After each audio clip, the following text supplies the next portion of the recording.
What's going on, you bunch of heathens? Today we are checking out the most gangster general of World War II, Terrible Terry Allen by the Fat Electrician.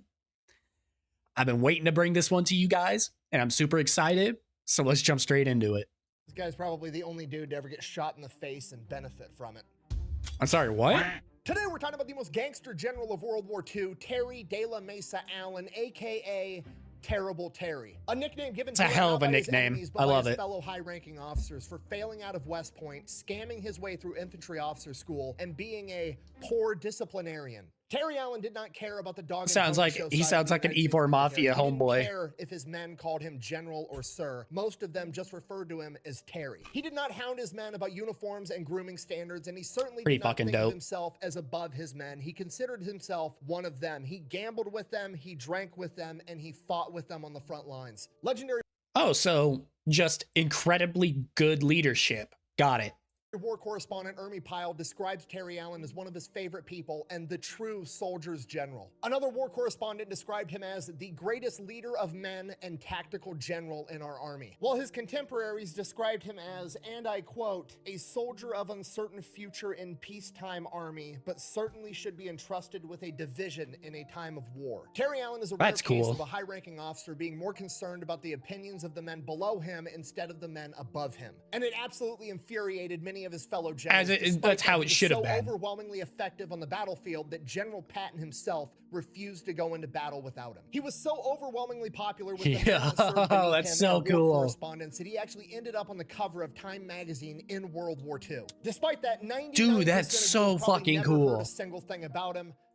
No, I haven't heard anything about him, but that's such a fucking that's so fucking cool.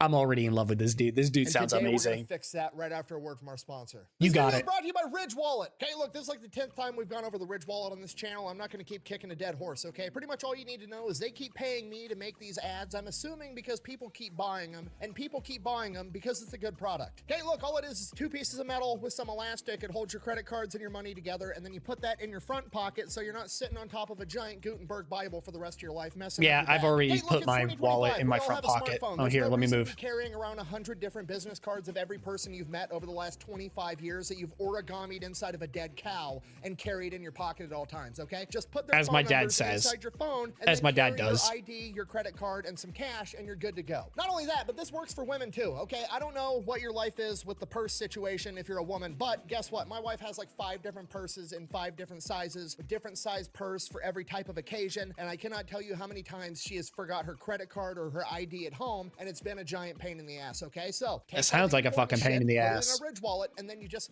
throw the Ridge Wallet into whatever purse you're using for that day, and you're good to go. And it doesn't just stop at wallets. They make pretty much everything that you would carry in your pockets on a day-to-day basis. They've got key organizers, they've got cell phone cases, they've got pocket knives. Now that I brought it up, they're probably going to come out with a purse. And the best part, they've been in business for 12 Honestly, years I'm kind of surprised they haven't yet. Sale where you can save up to 40% off your entire order. So I'm going to have a special link down below. You can check it out. Let's get back to the video. Make sure you check it out.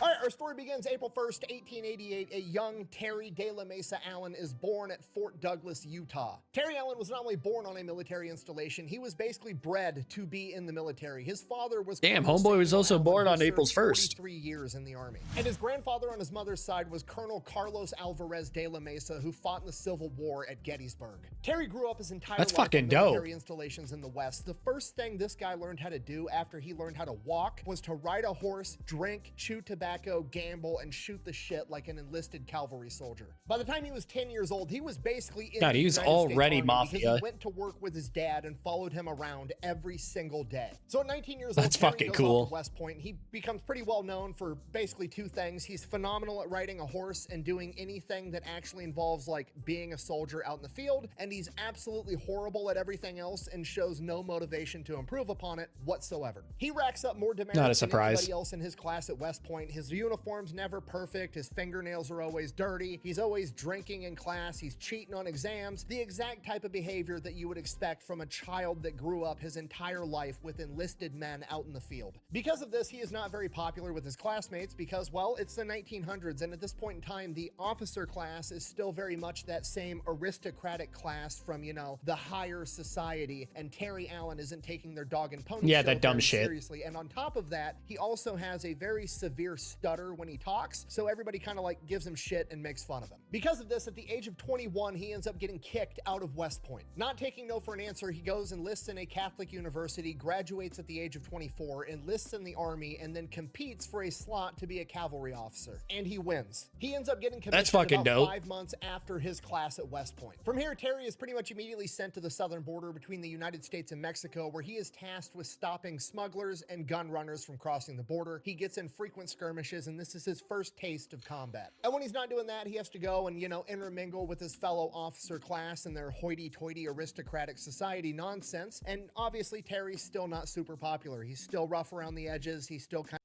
Please tell me he fucking gambles. He gambles with them and takes all their shit. That sounds like something he would fucking do.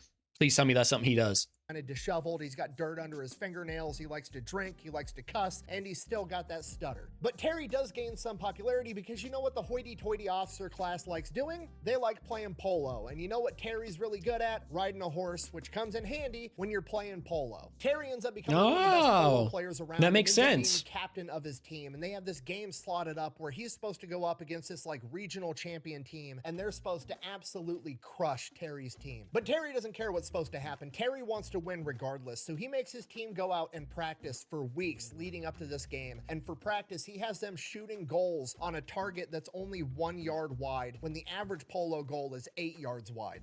If you can dodge a wrench, you can dodge a ball. Damn.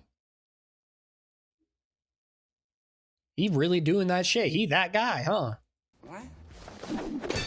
So Terry essentially overtrains his team, and when that game comes around, the regional Smart. champion team takes 40 shots at the goal. They only make 7. Terry's team only takes 8 shots at the goal, but they made all 8. And this is the first glimpse we get to see at Terry's leadership. Dude, that's and his fucking- mentality of how to that's get shit aura. done. This goes on for a couple of years, and then World War I kicks off, and Terry wants to go off to war. Unfortunately, his current unit is going to stay right where they're at the southern border. So Terry volunteers for overseas duty, so he essentially just gets backfilled into any open slot, which unfortunately happens to be in a supply company. So he's going to go overseas and just carry supplies up to the front line and not actually get to fight on the front lines. But that's not what Terry wants. Terry wants to be on the front lines with the infantry. Yeah, The not what he problem is, wants. he can't really do that because he's not an infantry officer. He's a cavalry officer. So Terry comes up with a plan. He just shows up to an infantry officer It's a plan. It's not a great plan, but it's a plan. And he just shows up to it. graduation ceremony. I'm sorry, what? Plan. He just shows up to an infantry officer graduation ceremony and No hops way. in line. Gets to No the front of the fucking line, and way. the commandant looks Terry up and down and is like, I don't recognize you. And Terry looks the dude dead ass in the eye. and No goes, way. I'm Alan. Why don't you? And the officer's like kind of taken aback, like, am I the dick here? Do I really not remember this guy that went through my entire course? And he's He just, like, fucking doesn't know what gaslit to do. him. So he just hands Terry the certificate and sends him on his way. And Terry is now a temporary major and infantry officer. So This Terry motherfucker shoots off really World War I gaslit in charge this of the dude. infantry That's battalion. fucking Once there, amazing. Terry partakes in the Saint Mihiel offensive and the Battle of the Meuse-Argonne, literally the biggest battle that America has ever fought in ever. And while he's there, Terry is tearing shit up, okay? He is on the front lines fighting with his men. He ends up getting wounded 4 separate times. The first time it happens, he wakes up in the aid station, looks around like what the fuck is going on, sees the medical tag around him with like all of his, you know, vitals and all of his BS and everything that's wrong with him, rips that off and goes back to the front line. Another one Jesus, of his injuries bro. comes when Terry is shot in the face. Not only does Terry I'm sorry, survive what? and go back into combat, but he actually benefits from getting shot in the face because for some reason, it cures his stutter. And this is really where we start to see the most How the homeboy got the stutter shot out of him? What the fuck? gangster general start to come into play, right? Like getting wounded That's on the fucking front line with your cool. men and returning to combat before the doctor says you can. Pretty gangster. Getting shot in the face, surviving, and then returning to combat. Very gangster. But getting shot in the face and having the old adage, what doesn't kill you make you stronger, actually apply, because you not only survive, Yeah, it totally you not only does. return to combat, but you show back up and you suddenly speak better, is undeniably the most gangster shit that's ever happened ever. As World War I continues to go I just want to know what the fuck his men thought, because they obviously knew that he had a stutter.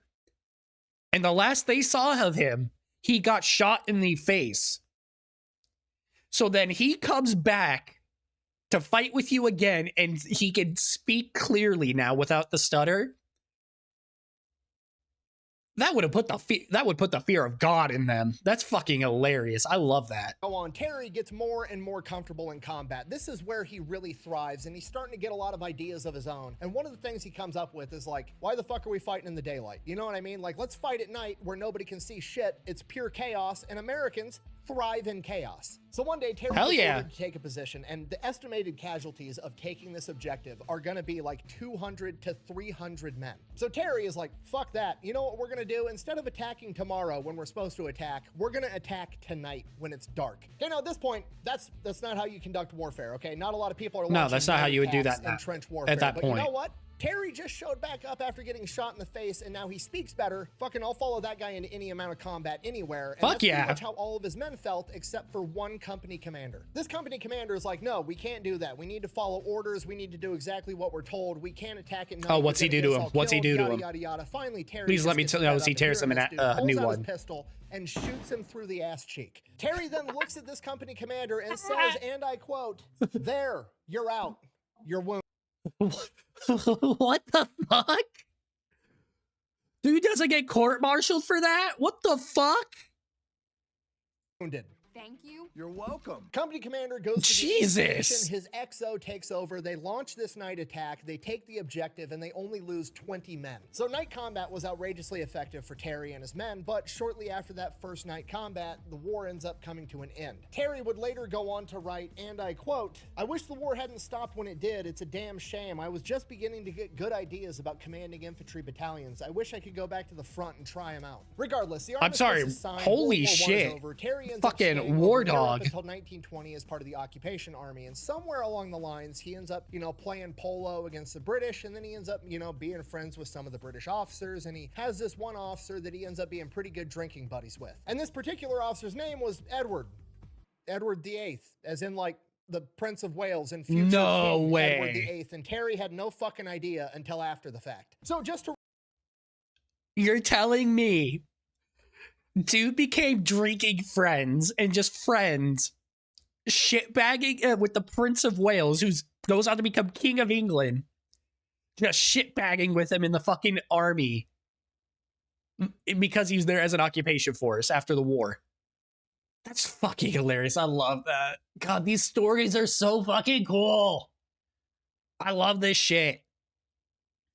Please, for the love of God, if you know another channel that does shit like Fat Electrician, let me know. Just cool history stories, because no one will do it quite with the humor quite like he does. But I just love the history of this kind of shit, and I just love this kind of shit. History is one of my favorite subjects. So I really want to fucking know more channels like this. If you have any idea of them, leave them down below. I would love to fucking know. recap on Terrible Terry in World War I, literally scams his way into becoming an infantry officer, successfully leads an entire battalion into combat, earns a Silver Star, earns a Purple Heart, gets shot in the face that fixes his stutter, and then becomes drinking buddies with the fucking King of England. Terry's the main character. I don't know what to tell you. Apparently, we just have a whole bunch of main Terry characters, returns to the huh? United States, loses his temporary rank of major, gets busted back down to captain. He didn't do anything wrong. This was just standard practice. He only had the rank of major because it was like a time of war and that's what had to happen. So Terry gets back home, gets settled in, and then in 1922, he gets called into his boss's office, and his boss, this colonel, explains to him that there's this famous rodeo promoter named Tex Austin and the Cattle Association, and they want to put on a competition between an actual cowboy and a cavalryman because there's been this huge rival between the two at who's a better horseman for like 100 years. They want it to be a long distance 300-mile race where each rider is only allowed to use one horse. So Terry asks the colonel who's going to compete for the army, and the colonel says, "You are."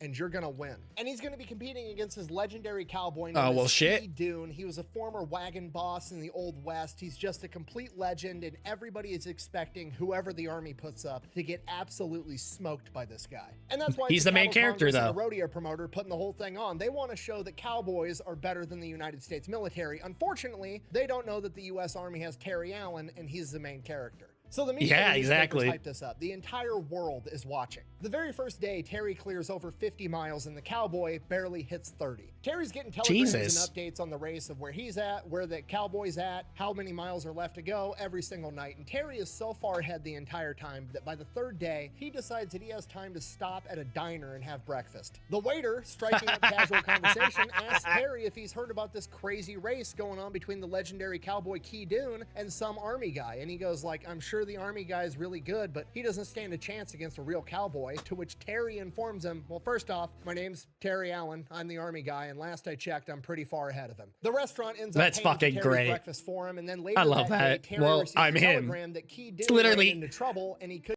He literally pulled I'm him. And nah, I'd win. God, get feed fucking for his aura. horse one night. Now, on one hand, that's good because Terry's definitely going to win now because this guy's horse might actually die without getting the proper care it needs. But on the other hand, not exactly how Terry wants to win. So Terry sends a telegram back saying that they need to send an army car with feed and water and everything his horse needs to Key Dune, and that's exactly what they do. They keep Key Dune in the race just so Terry can beat him fair and square. Okay, this is a double win. It's actually genius on Terry's part. That because is on one fucking- side, that's he gets to look genius. like a class act. On the other side, he's preemptively shutting up all the typewriter warriors that are going to be like, buh, he actually only won because that guy couldn't get feed for his horse. It was a fluke. A real cowboy's still better than army cavalry. Buh. No. I'm sorry, I love the fact that he used typewriter warrior instead of keyboard warrior. I like that. That's fucking funny. Also, I still love the fact that he goes buh for him.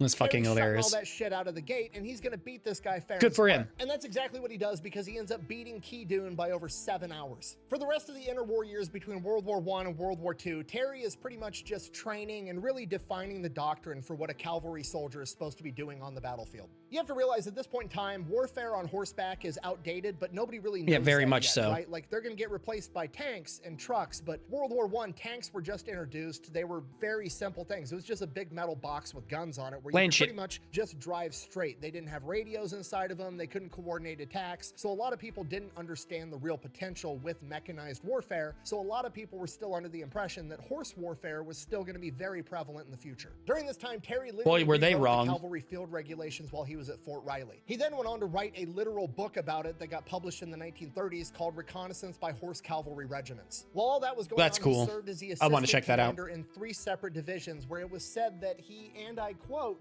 succeeded in convincing all of his charges that they were the best outfit in the army. Again, this speaks to Terry's unorthodox but truly exceptionary leadership skills. was a good game. Terry is promoted to Brigadier General. 1941 rolls around. The attack on Pearl Harbor. America enters World War II. Terry's getting fitted up for war. And then in 1942, he is promoted to Major General and put in charge of the 1st Infantry Division, the Big Red One. So Terry shows Oh, up in the fuck first idea, yeah. assumes command, and then he meets his second in command. So a man full that on is just badass. like him. He is rough around the edges. He does not care about the dog and pony show that is the United States military at higher ranks. And he also cares much more about the men beneath him than the men above him. And that man's name was Theodore Roosevelt Jr., aka Teddy Roosevelt's son. So Terry and Teddy get to work, getting the first guy ready for battle. The first thing they do is flip the entire script on its head. It's fucking Terry actually cool. becomes friends with all of the men beneath him. They don't even call him General or Sir. They literally just end up calling him Terry. Terry doesn't hound him about having a prim and proper uniform all the time. Nah, bro. You wouldn't see that nowadays. Or even after World War II. It was rare during World War II. But that's fucking dope. That's dope. I like that. The only thing Terry hounds them on is that their weapon is absolutely spotless and that they're good at their job. Unlike a lot of other high-ranking officers, Terry doesn't micromanage all of the officers and NCOs beneath him. Terry realizes that he has a very zoomed-out, bird's-eye view of I know. everything. I'm gonna that's trust them going to do on, their and job. The men on the ground that are actually seeing individual problems up close have a much better idea of what's going on and how that problem needs to be solved. Terry focuses on actually picking the right men for the job, telling them what he wants done, and then letting them figure out how to do it. By November of 1942, Terry, Teddy, and the first I swear, all the best fucking people when it comes to these stories that he tells That's always their takeaway. It's just don't fucking micromanage. Let the people down below me actually do their fucking job. Imagine that, and it usually works out fucking great. Only more people fucking learn that. 1st Infantry Division are going to partake in Operation Torch, the Allied invasion in North Africa, particularly Morocco and Algeria, and the 1st Infantry Division is tasked with taking over a major city with an airfield known as Oran. November 8th, 1942 at midnight, the 1st Infantry Division makes its amphibious landing into Algeria, and everything goes absolutely textbook. They see a little bit of resistance, but not much. They overcome it almost immediately. Oran's about 25 miles from the beachhead, and they have to clear all of that distance on foot, rucking and carrying all their gear with them. During that time, they experience very minimal resistance until they come across a town called St. Cloud, where all of the forces had kind of regrouped and fell back to this town in fortified fighting positions and were waiting for the Allied forces to come in. Oh, how's this going to work out for him? At this point, Terry's got to consider what he actually wants to do here, because he could send in all of his men, clear out the entire town, kill all the enemies, and probably be considered a war hero for it. But he's going to be putting his men in harm's way, and there's nothing of strategic value inside of St. Cloud. His objective is to take over the city of Oran, and he doesn't need St. Cloud to do it, and he's not going to put his men in harm's way for no reason. Yeah, so just bypass it. Do is bombard it with artillery, but there's a bunch of civilians that live in that town too, so that option is also out. So Terry takes one of his battalions, fortifies it, and has them surround the town so the enemy can't get out, and then launch a counterattack later, and continues to move the 1st Infantry Division towards the fucking objective. smart. Okay, this is brilliant. This is literally what the Marines did in the Pacific Theater with the island hopping strategy, except Terry is doing it in North Africa with entire towns. Now remember, this is 25 miles they have to walk to Oran, carrying all their shit after landing on a wet beach. What was that? Remember, this is 25 miles they have to walk to Oran, carrying all their shit. What was that?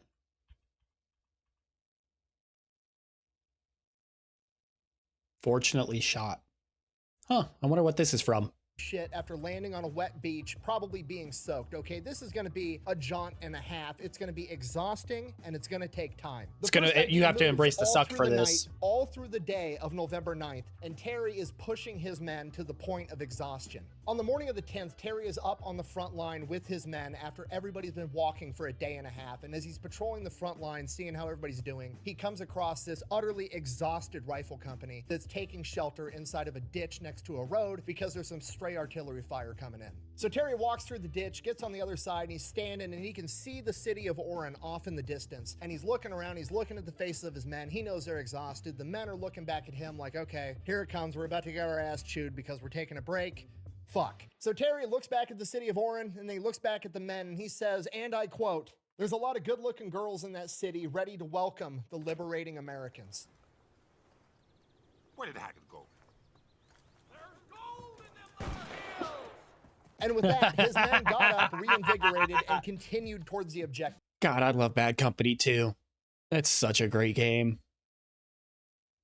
I wish I could go back and play it. I don't own it anymore. Get the absolute most out of his men when shit sucks. One of the men that served under Terry later described his leadership style as something along the lines of, he always wanted to achieve the objective, not because he was worried that he would get in trouble or get chewed out by Terry, but because he genuinely did not want to let Terry down, because he respected him that much. So they go. They cleared 25 miles. They take over the city of Oran. They achieve the objective, and as a reward, Command decides that Terry Allen is supposed to hunker down in the city of Oran and piecemeal out his 1st Infantry Division to support other elements. But you can't do this to me. At this point, Terry's pissed. He thinks he has the best infantry division in the army, and he doesn't think that he should be piecemealing out his men to play support roles for everybody else. He thinks that he should be up on the front lines, charging towards the enemy. And this goes on for months. The entire time, Terry is raising hell with his chain of command, and his chain of command just simply isn't hearing it. And after 3 months go by, Terry's finally had enough. He goes over all of his boss's heads and goes straight into General Eisenhower's office, looks him in the eyes, and says, and I quote, "Is this a private war or can anybody get in?" General Eisenhower issues a command to reassemble the 1st Infantry Division and get them into combat, infuriating all of the officers in between because Terry just went over their head to the big boss. So now Terry's got his entire division back, all of his men are under his command, and what he decides to do is he wants to start getting them trained and ready to go into combat. He gives them extensive night fight training and gets them ready for combat with like the couple of weeks that they have. Early March, Terry gets an order that him and the 1st Infantry Division are supposed to go take over a city in Tunisia known as Gafsa, about 45 miles away from Oran. Terry needs to have the entire division moved into place on March 16th, just north of the city, and then on the morning of March 17th at first light, they are going to attack and take over the entire city. So Terry does just that. They arrive on the 16th, exactly where they're supposed to be, and that night, Terry says, you know what? Fuck it. We're gonna fight at night. Terry essentially defies orders of fighting Fuck it, we ball. when the enemy can see and launches a surprise attack that night. The first ID takes over the entire city with minimal casualties. The first thing the next morning, Terry's boss, a guy by the name of General Patton, shows up because he wants to see the assault take place. Right as the sun's coming up, Patton, General you're a bit Patton late, storms bud. into Terry's headquarters asking what the hell's going on, why don't I see any movement, why aren't you attacking? Terry nonchalantly informs General Patton, battle's over, I already have all the objectives. Let me hear you say it. Let me hear you say, good job. Good job.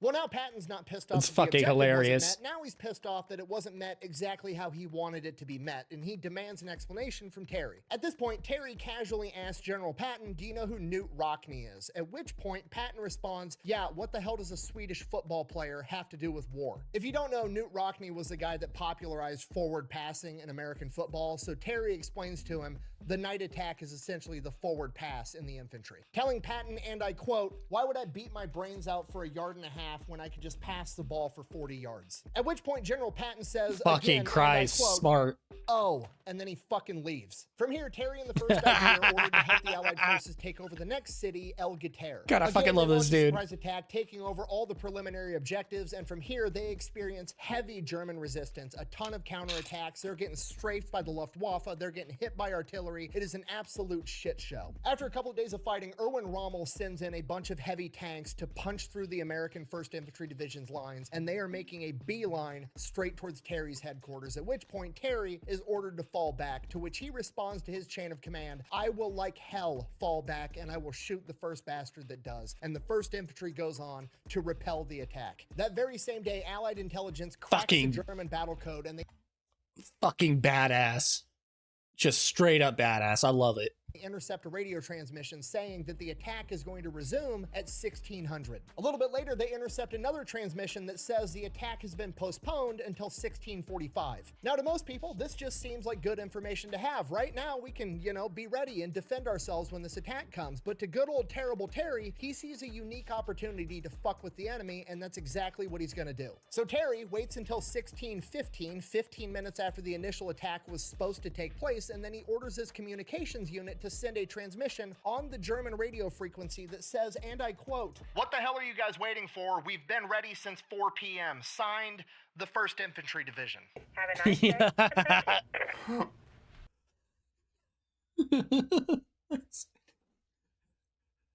What the fuck? Who decides to do that shit? God, I'm trying to think of what to say. I'm kind of just stun locked. Like, what?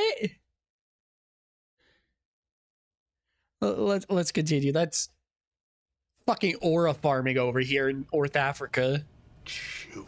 Okay, I don't think you guys understand how beautiful this really was, okay? It was like an onion of go fuck yourself. There's so many different layers to it. I mean, for one, it's just funny. Two, it demoralizes the enemy because now the enemy knows that we've intercepted their communications, we've broken their battle code, we know they're coming, and we're not scared. And three, the story of this happening spreads through the front lines like absolute wildfire and increases morale like crazy. I mean, could you imagine being a frontline soldier? You've just fended off the infamous German blitzkrieg by Erwin Rommel, and then your good old buddy, your boss, Terry, essentially pulls his junk out, lays it on the table, and asks Erwin Rommel if he wants seconds because he knows that his boys are gonna fuck him up if he does. You'd be absolutely pumped going into that battle. Fuck yeah, I would. Exactly what happened because they stuffed him in the pocket again. At which point, none other than General Patton comes strutting into Terry's headquarters again with a smile on his face and says, and I quote, Terry, when are you going to learn to take this damn war seriously? The Never. battle continues until April 6th. They're making this shit until too they've easy. achieved all of their objectives. After this, the first ID is tasked with basically going around Tunisia and cleaning up all the remnants. They're going around following Terry's command. Terry's launching night attack, day attack, night attack, staggering back and forth, keeping the enemy guessing. It's absolute chaos, and the first ID just mops the floor with the enemy. The entire time, Terry and Teddy Roosevelt Jr. are on the front lines telling their men, like, okay, once we clean up Tunisia, we're going to go back to Oran for some R&R. We're going to have a bunch of fun. We're going to beat up every MP in town while we do it. Now, while all this is going on, General Terry is starting to get a lot of publicity in Time magazine and the newspapers back home, and Patton is all over PR, right? That dude thrives on PR, and he's starting to kind of like get a little bit jealous that Terry's starting to attract some of the spotlight. Time magazine actually called Terry the best commander of an infantry division in the United States Army, and the next version of Time that comes out, General Patton gives an interview where he describes the combatants of El Guitar, aka the 1st Infantry Division, as a bunch of freshmen. Terry, noticeably fucking furious because he's insulting his precious 1st Infantry Division, calls him out on it. Him and Patton get into a back and forth. Patton calls him tired, and they get in this big pissing match. At one point, Patton actually ends up showing up to Terry's headquarters. I don't know. Before this story continues, I don't know. Knowing who Terry is now, I don't know who I would take in that battle. Like, I know Patton was considered a fucking hard ass and whatnot, but I don't know. Terry seems like him. Like it's him. He'd win. I don't know. In person while Terry and the 1st ID are clearing out the rest of Tunisia, and walks in, they're talking, and Terry kind of asks, looking around the HQ, there's, you know, some foxholes dug, and he asks Terry, which one's yours? And Terry points to his foxhole, and Patton walks over and takes a piss in it. At which point, Terry's bodyguards click the safeties off their Tommy guns, and Patton realizes, oh fuck, I might have took this too far. And Patton quickly scurries out of Terry's HQ and fucks off. So he just dude, Patton just got showed the fuck up. That's fucking hilarious. That's amazing. I just remembered a story about Patton. I know tankers used to put whatever the fuck they could on their tanks to try to add quote unquote more armor or whatever, whether it be logs, cement, whatever, sandbags, because, you know, they were scared of the 88 and whatnot. I remember hearing a story that Patton, I want to say it was Patton anyway, would absolutely tear into them over it, saying it made it look unprofessional, which just to me kind of seems like the antithesis of Terry. Because who cares if it looks unprofessional or whatever? It makes them feel better. Let them do their thing. Terry is absolutely not getting along with his contemporaries and the men above him in the chain of command, but at the end of the day, he really doesn't care what the people above him think about him. He wants to get the job done and take care of the men below him, and that's exactly what he's doing. He's not going to let some big name talk down to his men just so they can get more press. But it's not just Patton. Omar Bradley also does not really like Terry Allen, because Omar Bradley shows up to see how the 1st ID's doing, and what he notices is, unlike all the other infantry divisions that are, you know, eating cold food out of a can, every time he shows up to the 1st ID front lines, their chow halls are full of fresh beef because apparently they fucking found some on the battlefield. And this was apparently a big deal because they were all ordered to not eat the local livestock for fear of getting people sick, but also, like, just fucking cook the meat. People have been doing this for tens of thousands of years. Yeah. It's worked fine the entire time. General Terry's gonna bend the Stop rules making to get it his worse. guys some warm food and take care of them. Stop making it harder than needs to be. But Omar Bradley interprets this as him being a poor disciplinarian and being lax on all the policies, so Omar Bradley doesn't really like him either. Regardless, the 1st ID finishes clearing out the rest of Tunisia, and then they go back to Oran for some much needed R&R. So the 1st ID shows up in Oran, and this is where shit kind of hits the fan, because the 1st ID took this place over a couple of months ago, and since then the second wave of American forces has kind of went in, taken it over, and essentially turned it into a major military installation, right? You've got all your administrative people, you've got your supply people, they're all running around in their Class Bs. These guys have never seen combat, they've never seen the front line, and when the 1st ID shows up, they're informed that combat soldiers are not allowed to go into the bars and officer clubs inside of the cities. Well, pardon me, young man, and excuse the shit out of my goddamn French. This, rightfully so. I'm sorry. Who the fuck's gonna stop me? My boss, leader of us, just out-ego General Patton. The fuck are you gonna do about it? I'm gonna do whatever I goddamn well please. I'm the motherfucker who liberated this shit. If you don't like it, I'm gonna fucking start a riot. though, does not sit well with the 1st Infantry Division. Like, motherfucker, I'm the one that took this city over and fought the Germans. You showed up after the fact, and now you're gonna tell me I can't go into the bar? Absolutely not. You can go fuck yourself. So there's a bunch of fights, Exactly. there's a bunch of partying. On one occasion, General Allen is sitting down at a restaurant having lunch when he sees one of his soldiers with the big red 1 patch on his arm getting into a fist fight with a couple of different soldiers in their Class Bs, at which point Terry stops lunch, goes over, breaks up the fight, tells his sergeant, like, hey, sergeant, knock this shit off, yada, yada, yada, goes back to eating lunch. A couple minutes later, fight breaks out again, same exact sergeant. Terry gets up, now he's pissed. Like, Terry's a cool guy, doesn't want to chew you out, but if he gives you a direct order, you better fucking listen. So Terry grabs his sergeant and he's like, Sergeant, I thought I told you to not fight. And the sergeant looks at Terry and goes, General, you didn't hear what they said about the 1st Infantry Division. They said we couldn't fight our way out of a wet paper bag. At which point Terry looks this NCO in the eyes and goes, all right, get back in there. And then proceeded to go back and eat his lunch while he watched this NCO beat up a couple of paper pushers. So it's definitely a shit That's show fucking going on here, but hilarious. by the time all this I love information Terry. reaches Eisenhower, all he sees is the word riot written on a piece of paper. He calls Omar Bradley into his office, chews Omar Bradley's ass. Omar Bradley basically blames all of it on Terry Allen, saying that he's a poor disciplinarian and that he's not doing a good job manning his men. So Omar Bradley basically hatches a plan that he's going to try to get Terry Man, fuck Allen you, relieved of Bradley. command. The problem is they're about to go invade Sicily, and despite the fact that Terry Allen and Patton don't really like each other, Patton finds out that they're going to not let the 1st Infantry Division partake in the amphibious landings at Gela, at which point Yeah, Patton's like, Terry, I don't fucking like you, but you're a good fucking leader. I need your men on this.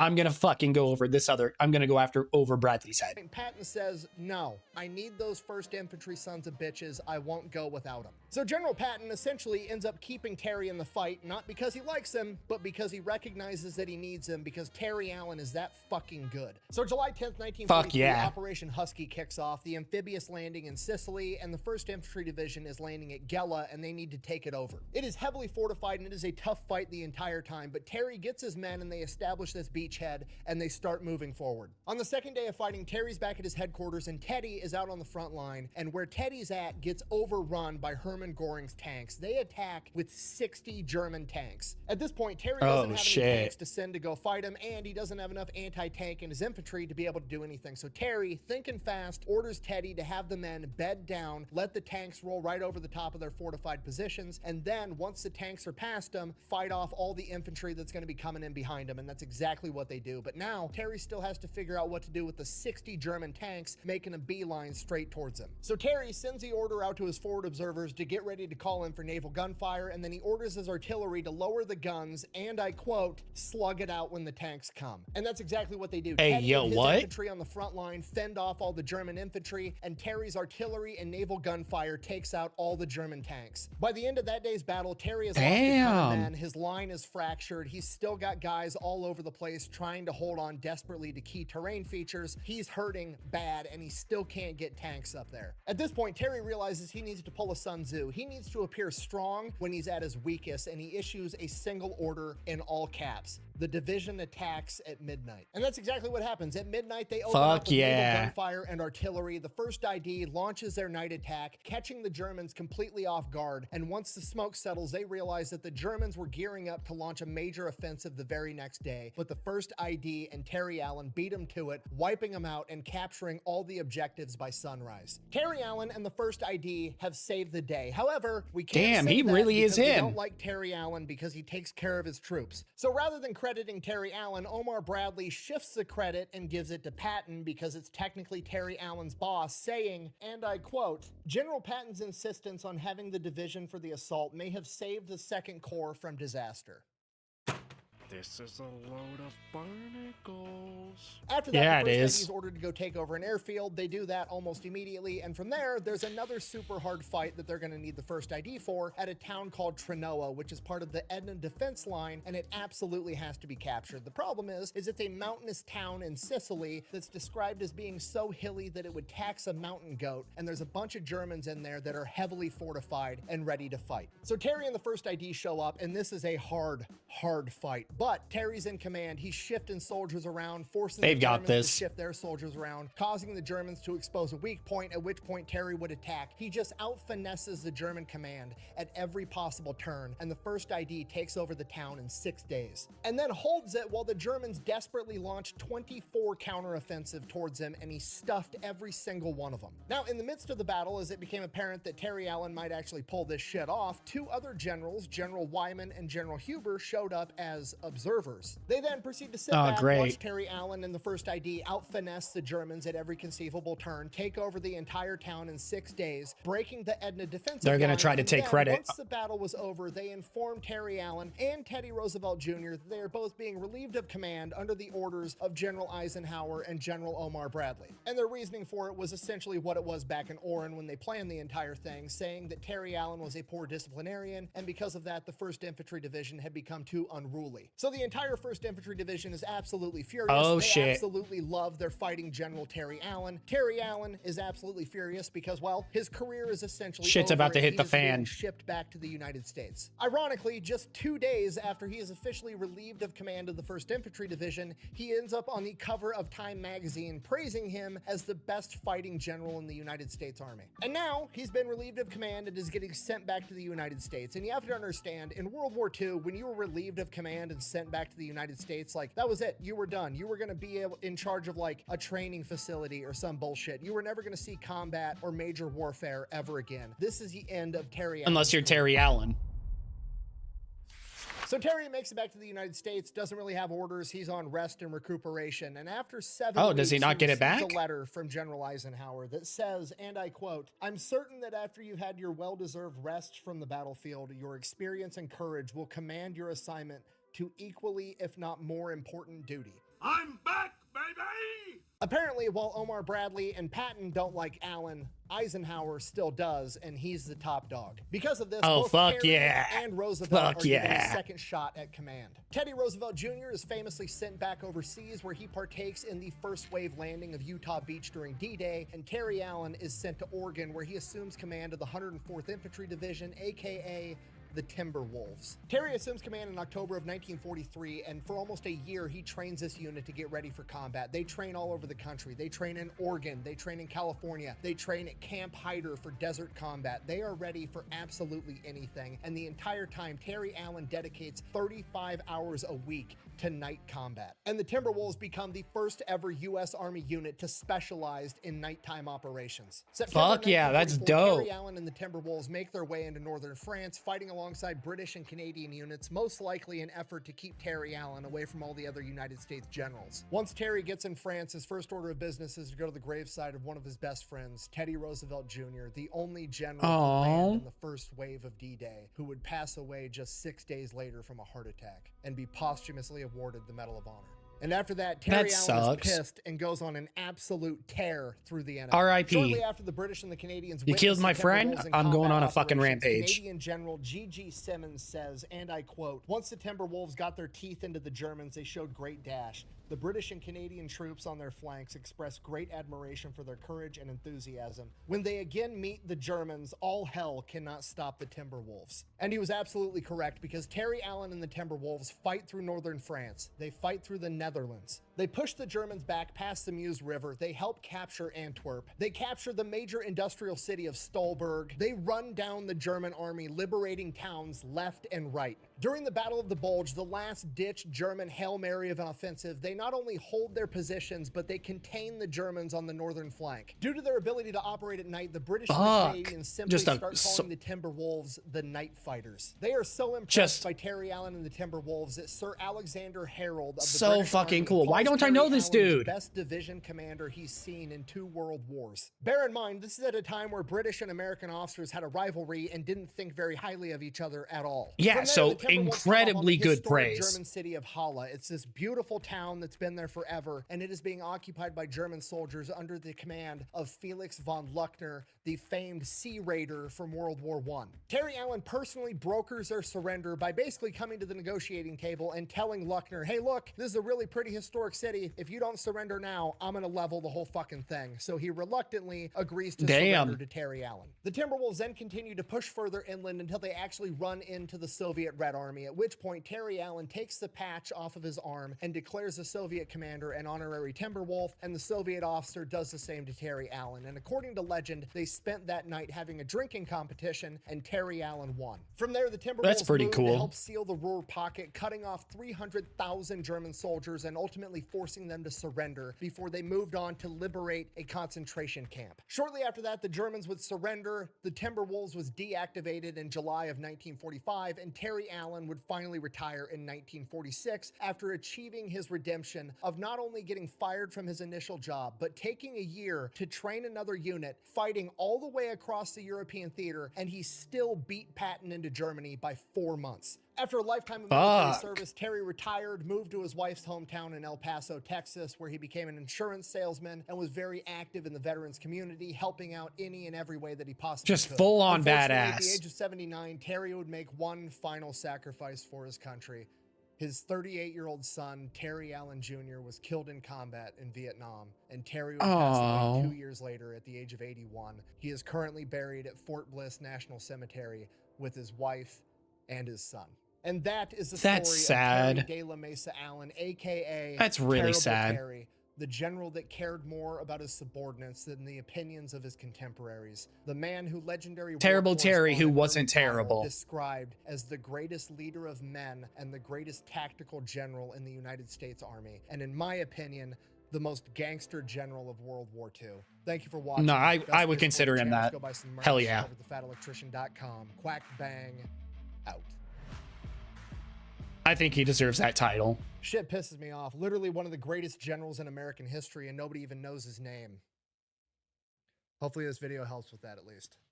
It definitely does. Thank you. It definitely fucking helps. Thank you. Because I had no idea who the fuck he was. And that honestly does piss me off. Because it's like, dude, if he's that influential, how do I not know who he is? You know? Ugh. Well, Fat Electrician, most gangster general World War II. Link is going to be down below to check out the original video. Make sure you do. He definitely fucking deserves it. Like and subscribe if you want to see more of me. And until next time, take care of yourselves. See ya.